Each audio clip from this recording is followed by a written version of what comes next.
ताज्या आणि सुपरफास्ट बातम्या पाहण्यासाठी स्वराज्य न्यूज मराठीला सबस्क्राइब करा आणि बेल बटन प्रेस करा।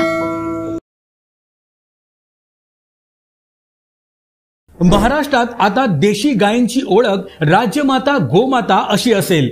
भारतीय संस्कृती जपणाऱ्या देवाभाऊंच्या महायुती सरकारने हा मोलाचा निर्णय घेतला आहे।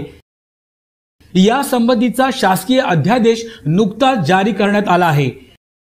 महाराष्ट्रात देशी गायींच्या संख्येत वाढ करून त्यांचं संवर्धन करण्याच्या दृष्टीने देशी गायींच्या पालन पोषणासाठी पशुपालकांना प्रेरित करण्यासाठी हा महत्त्वाचा निर्णय घेण्यात आला आहे। राज्यात देशी गायींच्या संवर्धनासाठी प्रति गाय प्रतिदिन 50 रुपये अनुदान देण्यात येईल।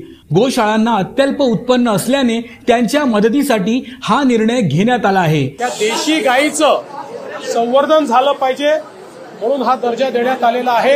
आणि एवढंच नाही तर ज्या ठिकाणी पांजरपोळ आहे, ज्या ठिकाणी व्यवस्था आहे, अशा ठिकाणी देशी गायीच्या चाऱ्याकरता मदत करण्याचा निर्णय देखील राज्य सरकारने घेतलेला आहे। या योजनेची अंमलबजावणी ऑनलाईन पद्धतीने केली जाणार आहे। यासाठी राज्यातील प्रत्येक जिल्ह्यात गोशाळा पडताळणी समिती असेल। या निर्णयामुळे गोमातेचं रक्षण होणार आहे। गायीला गोमातेचा दर्जा देण्याची प्रलंबित मागणी महायुती सरकारने पूर्ण केल्याने हिंदुत्ववादी संघटनांनी महायुती सरकारचे आभार मानले आहेत।